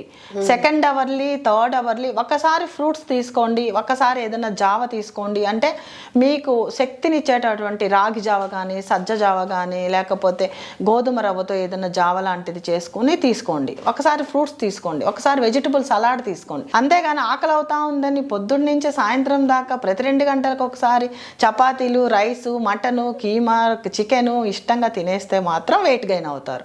అదే మేము చెప్పినటువంటి సజెషన్స్ పాటిస్తూ వాళ్ళ ఆకలిని తీర్చుకునే మార్గాలు చాలా ఉంటాయి. ప్లస్ నేను ఇది కూడా చెప్తున్నాను, ఎప్పుడు కూడా మినిమల్ ఎక్సర్సైజెస్ని మనం చెయ్యాలి. పోస్ట్ డెలివరీ అయినా చేయాలి, ప్రెగ్నెన్సీ స్టేట్లో కూడా చేయాలి. కాకపోతే మేము సజెస్ట్ చేస్తాం డాక్టర్స్ ఏ ఎక్సర్సైజెస్ ఏ పీరియడ్కి సూట్ అవుతాయి అని మేము సజెస్ట్ చేసినట్లు చేయాలి. విపరీతంగా చేయడము, లేకపోతే సెడెంటరీ లైఫ్ స్టైల్ అలవాటు చేసుకొని బేబీని పని వాళ్ళకి ఇచ్చేసో, లేకపోతే మదర్స్కి ఇచ్చేసో, అత్తమ్మలకి ఇచ్చేసో మీరు రెస్ట్ తీసుకుంటూ ఫుడ్ తీసేసుకుంటూ ఉంటే మాత్రం వెయిట్ గెయిన్ అవుతారు. అలా కాకుండా ఆ బిడ్డతో పాటు మీరు కూడా ఆ బిడ్డ బాగోగులు చూసుకుంటూ ఆ మదర్హుడ్ని ఎంజాయ్ చేస్తూ, నేను అదే చెప్తాను. నేను డెలివరీ చేసిన పేషెంట్స్కి కనీసం ఒక 10 రోజులు మీ అమ్మ వాళ్ళు ఎవరైనా స్నానం పోస్తే మీ బేబీస్కి తర్వాత నుంచి మీరే స్నానం పోయడం అలవాటు చేసుకోండి, ఒక హ్యాబిట్గా చేసుకోండి. అదొక బాండింగ్ అండి. ఒక మదర్ మిల్క్ ఇచ్చినప్పుడు ఆ బాండింగ్ తల్లికి బిడ్డకి ఎవ్వరు విడదీయలేరు. ఇవన్నీ మనం పడిపోయినప్పుడు ఇప్పటికీ మనం ఏదైనా ఆపద వచ్చినా, ఏదైనా జ్వరం వచ్చినా, ఏదైనా రోడ్డు మీద సడన్గా పడిపోయినా అమ్మ అంటాం అన్ఎక్స్పెక్టెడ్గా. ఇవన్నీ ఆ సింక్ వల్లనే అవుతుంది. నాన్న అనము, లేకపోతే హస్బెండ్ అనము, లేకపోతే బాబు పాప అని ఏమనం, అమ్మ అనే పదమే వస్తుంది. ఇవన్నీ ఆ బాండింగ్ని పెంచుతాయి. ఆ మసాజ్ చేయడం, చిన్న బేబీస్కి ఆయిల్ మసాజ్ చేస్తూ వాళ్ళతో మాట్లాడడం, వాళ్ళు చేసే చిన్న చిన్న సంజ్ఞలు, మనల్ని చూసి నవ్వడం, మన ఐ కాంటాక్ట్, అవన్నీ కూడా చాలా బాగుంటాయి. మదర్హుడ్ ఎంజాయ్ చేయాలి, ఎంజాయ్ చెయ్యండి. ఎంజాయ్ చేస్తే వెయిట్ గెయిన్ అవ్వరు. మీరు మీ బిడ్డతో పాటు మీరు కూడా గ్రోత్ అవ్వండి. మీ బిడ్డతో పాటు మీ బిడ్డకి స్నానం చేయించేటప్పుడు మీరు ఎంజాయ్ చేయండి. మీ బిడ్డకి ఆయిల్ మసాజ్ చేసేటప్పుడు మీరు ఎంజాయ్ చేయండి. మీ బిడ్డకి పాలు ఇచ్చేటప్పుడు ఎంజాయ్ చేయండి. ఫుడ్ పెట్టేటప్పుడు ఎంజాయ్ చేయండి. వాళ్ళు పరిగెడితే మీరు పరిగెట్టండి, వాళ్ళు కూర్చుంటే మీరు కూర్చోండి, వాళ్ళు బొమ్మలు వేస్తే మీరు బొమ్మలేయండి. అది మదర్హుడ్. మనం ఎన్ని $1 మిలియన్ ఇచ్చినా రాదు. ఒక్కసారి మదర్హుడ్ మిస్ అయితే మళ్ళీ మనకి జీవితంలో రాదు. అయితే చాలామంది పేరెంట్స్కి, మదర్స్కి ఎక్కువగా షుగర్ కూడా వస్తుంది. సమ్టైమ్స్ ఆల్రెడీ షుగర్ ఉండొచ్చు, లేదంటే ఈ డెలివరీ టైంలో కూడా షుగర్ రావడానికి అవకాశం ఉంటుంది. అలాంటప్పుడు కూడా టెన్షన్ పడుతూ ఉంటారు, షుగర్ ఉంటే నార్మల్ అవుతుందా అవ్వదా, ఏదన్నా ప్రాబ్లం అవుతుందా. అండ్ ఇంకో మెయిన్ ప్రాబ్లం ఏంటంటే మదర్కి షుగర్ ఉంటే కనుక బేబీకి కూడా వచ్చే అవకాశం ఉంటుందా అనేది కొన్నిసార్లు ఉంటుందండి. అంటే డయాబెటిక్ మదర్కి బేబీస్ పుట్టినప్పుడు ప్రీ డయాబెటిక్ అన్ని టెస్టులు చేస్తాం. స్క్రీనింగ్ అని చేస్తారు మా పీడియాట్రిషియన్స్. అవన్నీ చూసి జాగ్రత్తలు చెప్తాము. అంటే కొంతమందికి ప్రెగ్నెన్సీ టైంలో వచ్చిన డయాబెటీస్ క్రమేపీ డెలివరీ అయిపోయిన తర్వాత తగ్గిపోతుంది. చాలా మందికి తెలియదు, కంటిన్యూ అవ్వదు డయాబెటీస్ అనేది. మొదటి 24 hours మాత్రం డయాబెటిక్ మదర్కి కంపల్సరీ సిజేరియన్ చేయాలని ఏం లేదండి. నేను ముందుగా చెప్పుకున్నట్టు ఏదైనా ఎమర్జెన్సీ కండిషన్లో ల్యాండ్ అయితే తప్ప అది వాళ్ళు బీపీతో బాధపడుతున్నా, షుగర్తో బాధపడుతున్నా కూడా మేము నార్మల్ డెలివరీకే మొగ్గు చూపుతాము, నార్మల్ డెలివరీనే కండక్ట్ చేస్తాము. అది తల్లి బిడ్డకి ఇద్దరికి క్షేమం మనం ముందుగా చెప్పాము.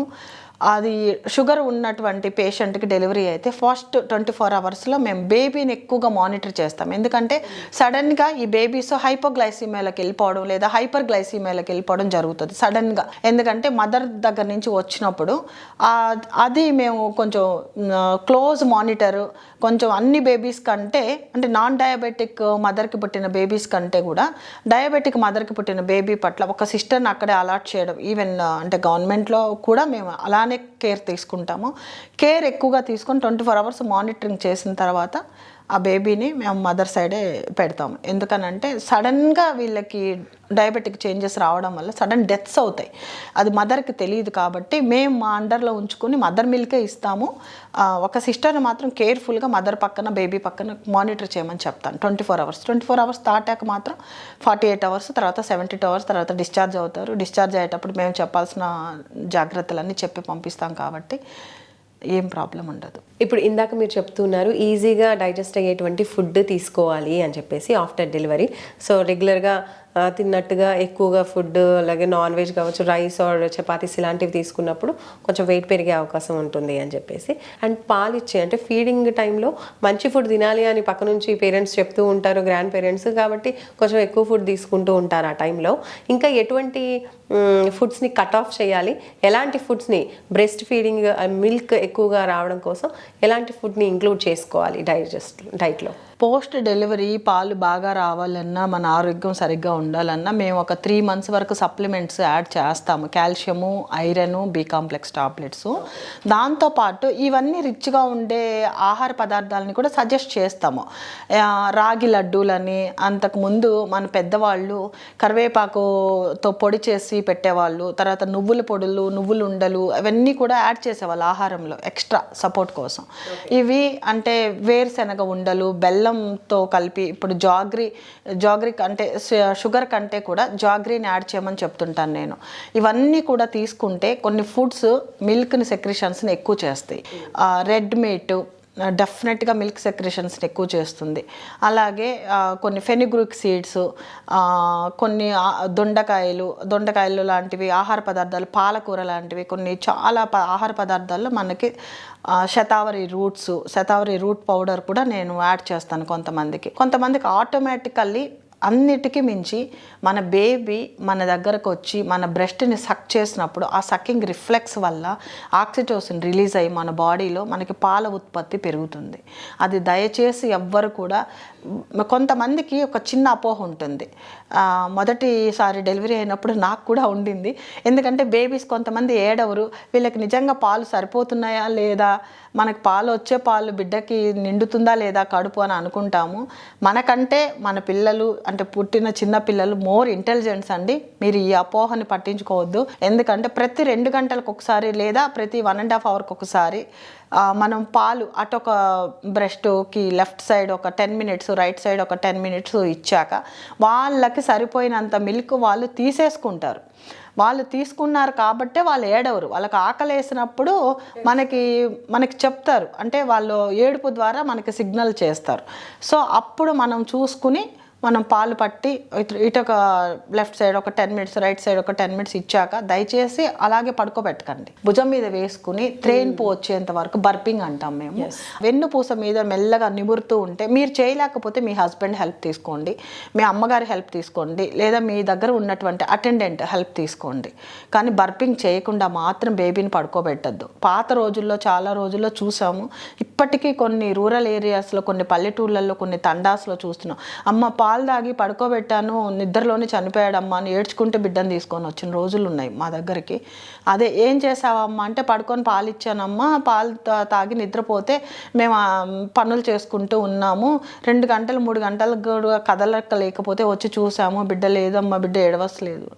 అదే పొరపాటు చెయ్యొద్దు అని నేను చాలాసార్లు చెప్తాను. ఎందుకంటే ఒక్కొక్కసారి మనం పాలు ఇచ్చినప్పుడు, పడుకొని పాలు ఇచ్చినప్పుడు ఆ కడుపులోకి వెళ్లకుండా ఆ పాలు రివర్స్లో లంగ్స్లోకి ఆస్పిరేట్ అయ్యే అవకాశం ఉంటుంది. ఈ ఒక్క కారణం వల్లనే బేబీస్ ఆన్ కాట్ డెత్ అంటాం మేము. అంటే మంచం మీద పడుకున్న బేబీ పడుకున్నట్టే నిద్రలోనే చనిపోయే అవకాశాలు ఉంటాయి. కాబట్టి దయచేసి కూర్చుని పాలు పట్టండి. ఏటవాలుగా పెట్టుకుని 90 డిగ్రీస్లో పెట్టుకుని బేబీ హెడ్ పాలు పట్టండి.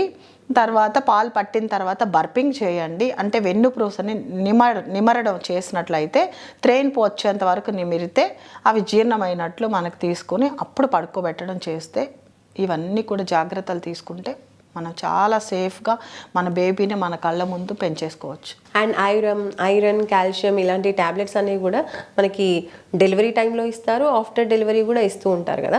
అయితే కొంతమంది ఇంకా డెలివరీ అయిపోయింది కదా, బేబీ పుట్టేసింది కాబట్టి ఇంకా ఈ ట్యాబ్లెట్స్ స్టాప్ చేసేద్దామని ఒక 2-3 మంత్స్ వాడి, లేదంటే ఒక 6 మంత్స్ వాడి స్టాప్ చేస్తూ ఉంటారు. కానీ నిజానికి ఫీడింగ్ చేస్తున్నంత ఎన్ని మంత్స్ చేస్తే అన్ని మంత్స్ ఈ ట్యాబ్లెట్స్ వాడాలి అంటారా?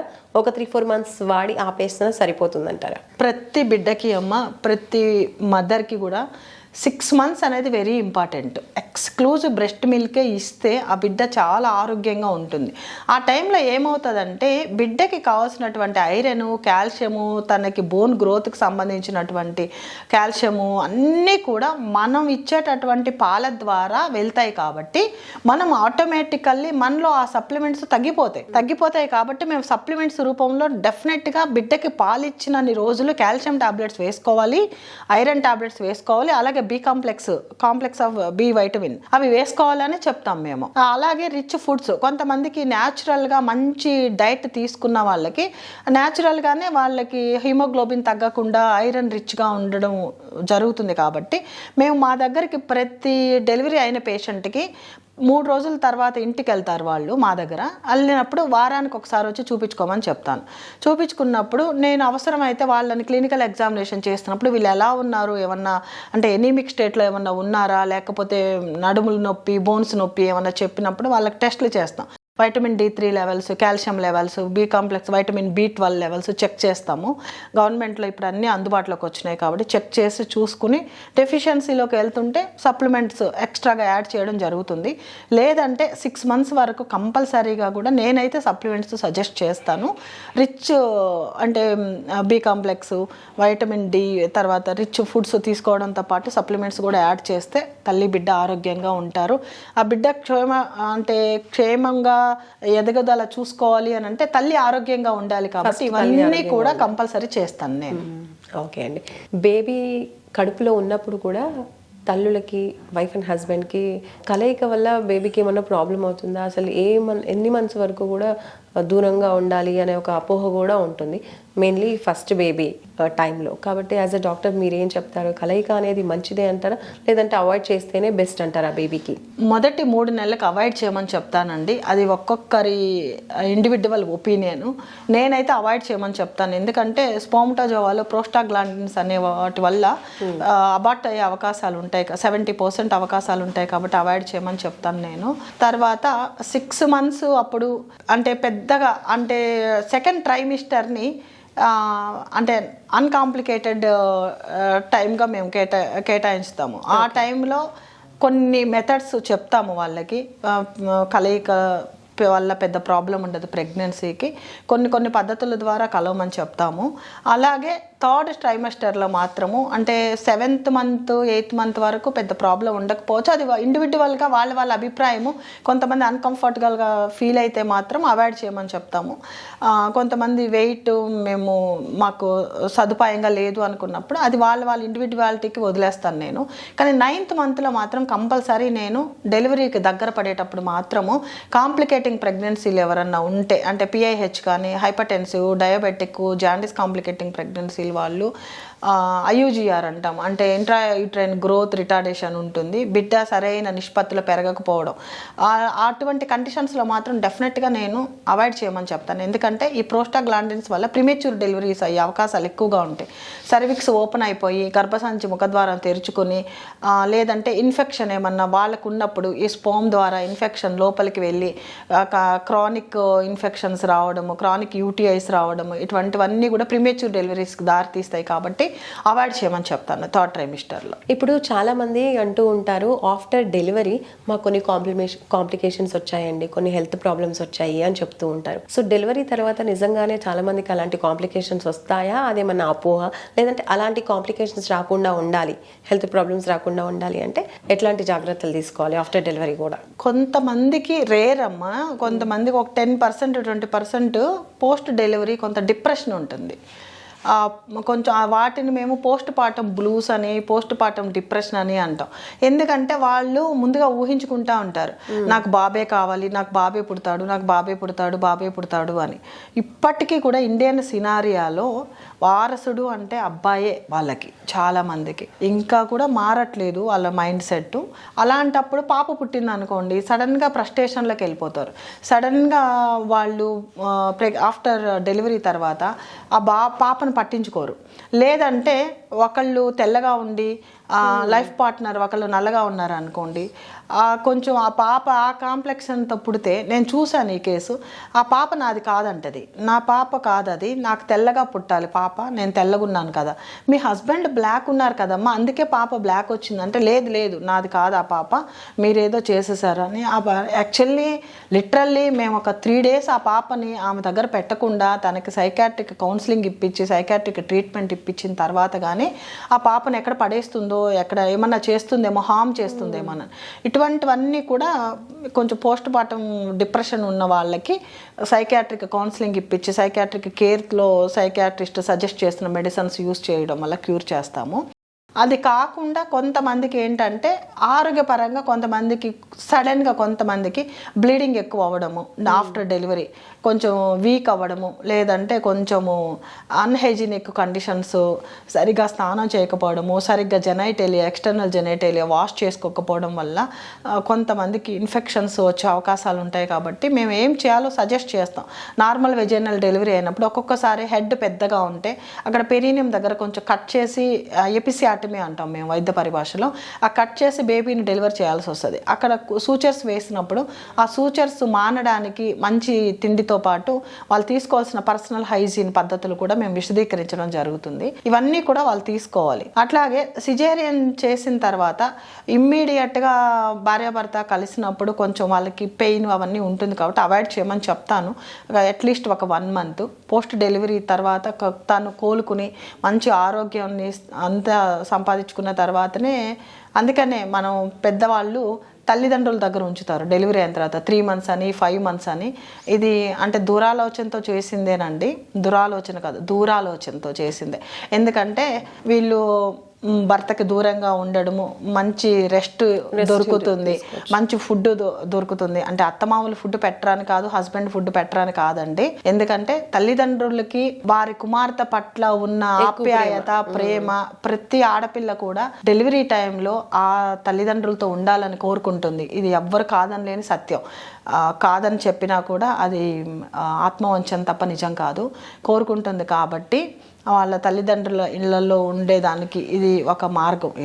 వీటన్నిటిని పాటించినట్లయితే మనం పర్సనల్గా వచ్చే చాలా చాలా ఇన్ఫెక్షన్స్ని తట్టుకోవచ్చు, చాలా వరకు మనం అవాయిడ్ చేయొచ్చు. రైట్. ఇంకొక అపోహ కూడా ఉంటుంది, సి సెక్షన్ జరిగిన వాళ్ళలో ఆ సి సెక్షన్ డెలివరీ అవ్వడానికి బ్యాక్కి ఏదైతే ఇంజెక్షన్ ఇస్తూ ఉంటారో ఆ ఇంజెక్షన్ వల్ల కూడా ఫ్యూచర్లో మనకి బ్యాక్ పెయిన్ వచ్చే అవకాశం ఉంటుంది అని, అందువల్లే బ్యాక్ పెయిన్ వస్తుంది అని కూడా అంటూ ఉంటారు. అండ్ చాలా వరకు సి సెక్షన్ అయిన వాళ్ళకి కంపల్సరీ బ్యాక్ పెయిన్ ఉంటుంది, సి సెక్షన్ అయింది కాబట్టి నాకు బ్యాక్ పెయిన్ వస్తుంది అని అంటూ ఉంటారు.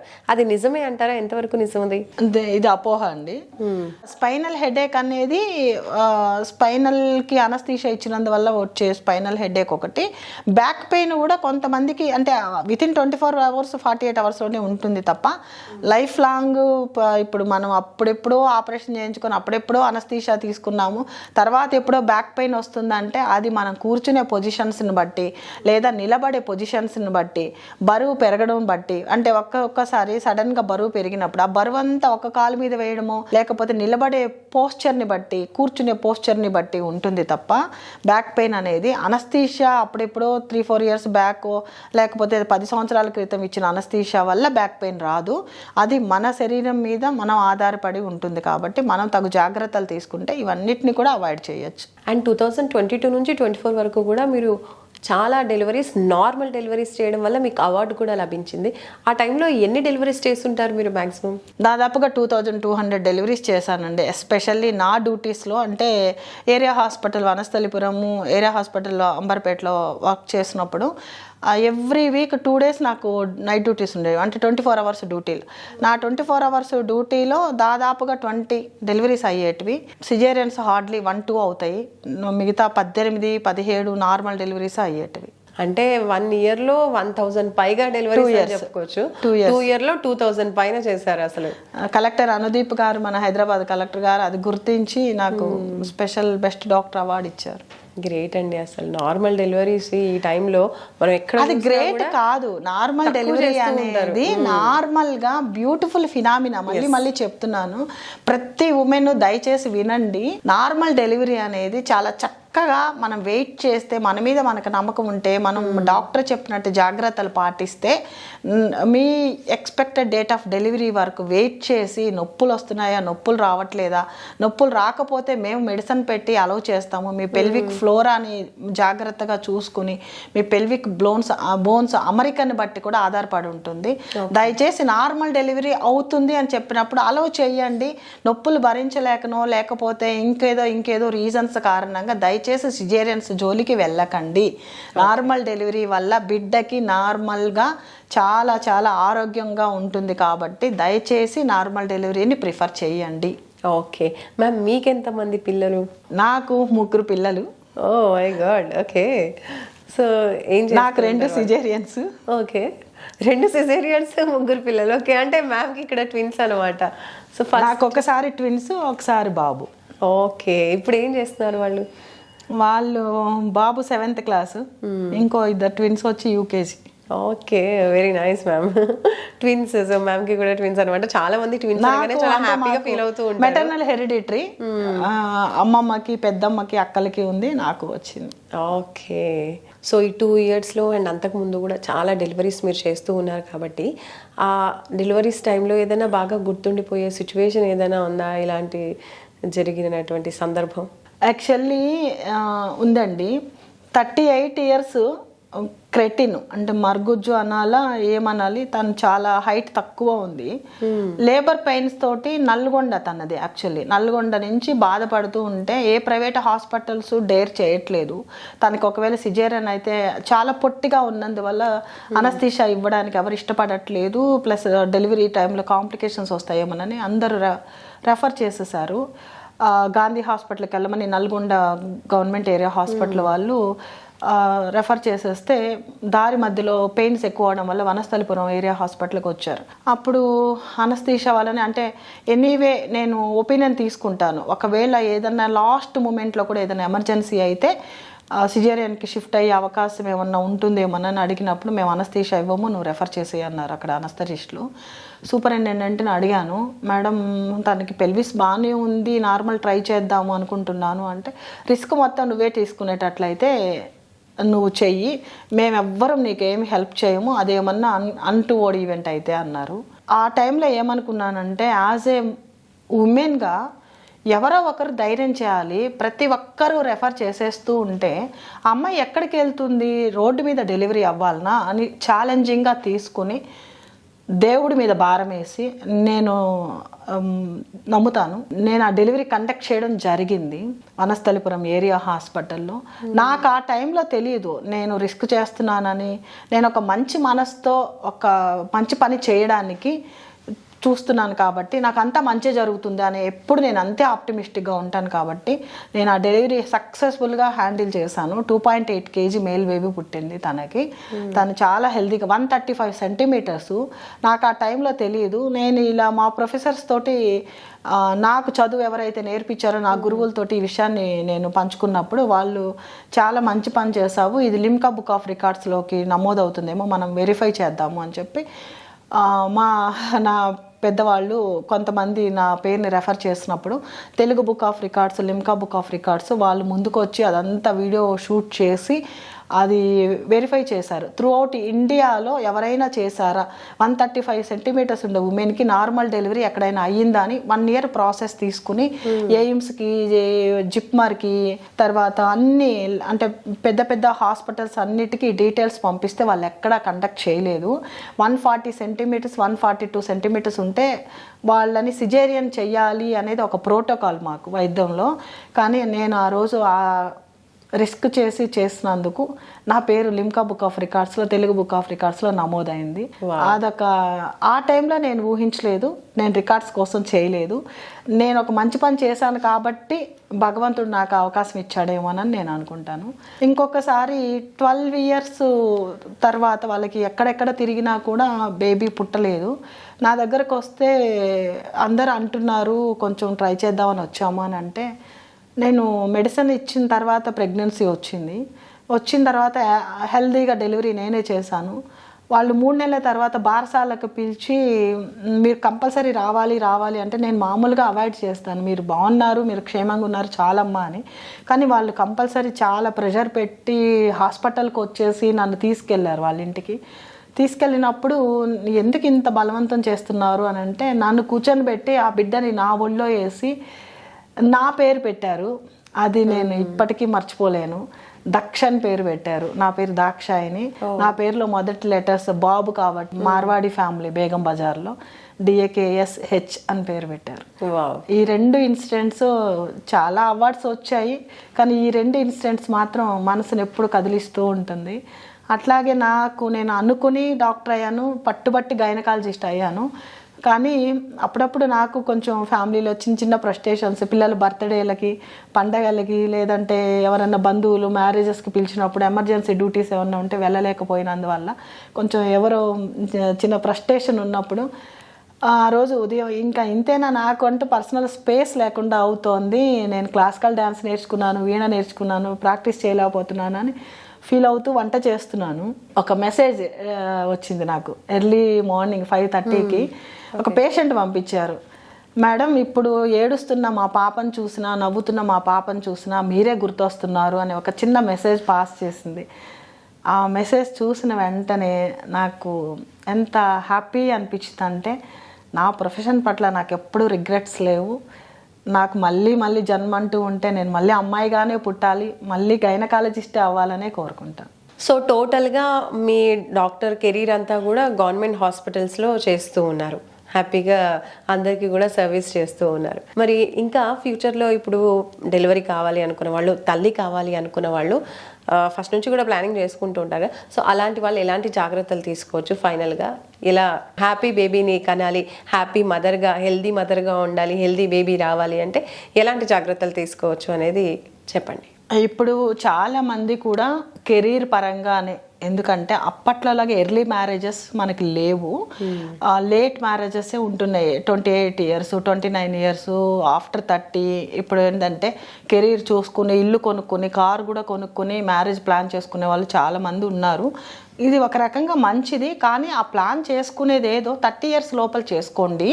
మ్యారేజ్ అనేది కరెక్ట్ ఏజ్కి 25 ఇయర్స్కి మ్యారేజ్ చేసుకొని 30 ఇయర్స్ లోపల ఒకరు కానీ ఇద్దరు కానీ మీ చాయిస్ని బట్టి పిల్లల్ని ప్లాన్ చేసుకుంటే ఆరోగ్యవంతమైన చిల్డ్రన్ వితౌట్ ఎనీ కాంప్లికేషన్స్ 90% పుట్టే అవకాశం ఉంది. కాబట్టి నేను ఎప్పుడు కూడా 30 ఇయర్స్ లోపల ఇద్దరు పిల్లల్ని ప్లాన్ చేసుకోమని సజెస్ట్ చేస్తాను. కాదు మాకు కొన్ని రీజన్స్ వల్ల, కుటుంబపరమైన రీజన్స్ కానివ్వండి, లేదా కెరీర్లో లేట్గా సెటిల్ అయిన దానివల్ల రీజన్స్ కానివ్వండి, లేకపోతే మ్యారేజెస్ లేట్ అయినందువల్ల కానివ్వండి, ఏదన్నా రీజన్ వల్ల ఆఫ్టర్ 30 ఇయర్స్ తర్వాత మీరు ప్లాన్ చేసుకునేటట్లయితే మీరు కంపల్సరీ ఒక స్కిల్డ్ గైనకాలజిస్ట్ పర్యవేక్షణలో తను చెప్పినటువంటి జాగ్రత్తలు తీసుకుంటూ, మీ ఆహార శైలి చూసుకుంటూ, మీ ఆరోగ్యాన్ని మీ చేతుల్లోనే ఉంటుంది. కాబట్టి మేము ఎంతవరకైనా గైనకాలజిస్టులు కానీ ఫ్యామిలీ ఫిజిషియన్ కానీ మీకు సజెస్ట్ చేస్తారు తప్ప మేము మీతో తోడుండి మేము రోజు మీకు మెడికేషన్ ఇవ్వలేము, మీ పక్క నుండి మేము తినిపించలేము. కాబట్టి దయచేసి మీరు హెల్దీ బేబీస్ కావాలి, మీరు ఆరోగ్యంగా ఉండాలి అని అంటే మాత్రం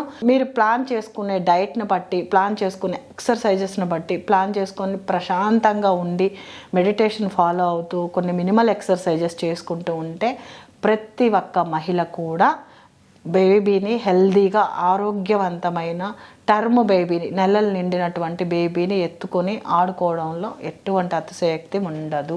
గ్రేట్ అండి మీ జర్నీ. ఇంకా ఇలాగే సక్సెస్ఫుల్గా సాగాలి, ఇంకెన్నో డెలివరీస్ ఇలా చేయాలి, హ్యాపీ మదర్ అండ్ హ్యాపీ చిల్డ్రన్ని మీరు ఇలా కంటిన్యూ చేస్తూనే ఉండాలి, వాళ్ళకి హ్యాపీ లైఫ్ని అందిస్తూ ఉండాలని మేము కూడా మనస్ఫూర్తిగా కోరుకుంటూ, వన్స్ అగైన్ స్ట్రాంగ్ ఉమెన్కి మా మెగా9 టీవీ తరఫున హ్యాపీ ఉమెన్స్ డే అండి. మీలాంటి వాళ్ళ వల్ల సమాజం చాలా బాగుంటుంది అండ్ చాలా హెల్దీగా కూడా ఉంటుంది. మన నెక్స్ట్ జనరేషన్స్ని హెల్దీగా చేస్తున్నటువంటి ఇంకో మదర్ అని చెప్పొచ్చు డాక్టర్స్ని. బికాజ్ తల్లి డెలివరీ చేసేది వీళ్ళే, తల్లి బిడ్డని క్షేమంగా ఇంటికి చేర్చేది వీళ్ళే. కాబట్టి హ్యాట్స్ ఆఫ్ అయ్యాలండి. Thank you so much. Thank you so much. అంతర్జాతీయ మహిళా దినోత్సవం సందర్భంగా మెగా9 మహిళా ప్రేక్షకులకి చిన్న విజ్ఞప్తి. ప్రతి స్త్రీ ఆరోగ్యంగా ఉంటేనే వాళ్ళ ఫ్యామిలీ ఆరోగ్యంగా ఉంటుంది. మీరు సృష్టించినటువంటి మీ పిల్లలు భావి భారత పౌరులుగా మంచి ఆరోగ్యంతో ఉండాలంటే మీరు ముందు ఆరోగ్యంగా ఉండాలి. ఫుడ్ హ్యాబిట్స్ పిల్లలకి పెట్టేసి, హస్బెండ్కి పెట్టేసి, అత్తమామలకి పెట్టేసి లాస్ట్లో మిగిలింది మీరు తినకండి. అలాగే మీరు ఆరోగ్యంగా ఉంటేనే ఫ్యామిలీ మొత్తం ఆరోగ్యంగా ఉంటుంది. కాబట్టి మీరు ముందు మీ ఆరోగ్యాన్ని రక్షించుకోండి. ఎవ్రీ ఇయర్ 35 ఇయర్స్ దాటిన తర్వాత కంపల్సరీగా గర్భాశయ ముఖద్వార క్యాన్సర్స్ని నియంత్రించే అవకాశం ఉన్నటువంటి పాప్స్మేయర్ టెస్ట్ చేయించుకోండి. అలాగే బ్రెస్ట్ క్యాన్సర్స్ ఇండియాలో 70% కామన్. కాబట్టి ప్రతి మహిళ బ్రెస్ట్లో లంప్స్ ఏమైనా ఉన్నాయేమో పరీక్ష చూసుకుంటూ ఉండండి. మీ ఆరోగ్యాన్ని మీరు కాపాడుకోండి, మీ ఫ్యామిలీని కాపాడండి. ఇదే నా యొక్క చిన్న సూచన. యాజ్ ఎ ఉమెన్గా, యాజ్ ఎ గైనకాలజిస్ట్గా ప్రతి మహిళ ఐశ్వర్యం కంటే ఆరోగ్యమే ముఖ్యం. కాబట్టి ఆరోగ్యమే ఐశ్వర్యం. కాబట్టి మీ ఆరోగ్యం మీ చేతుల్లో, మీ ఆరోగ్యాన్ని మీరు సదా పరిరక్షించుకుంటారని కోరుకుంటూ మీ దాక్షాయిని. సూపర్ అండి. Thank you.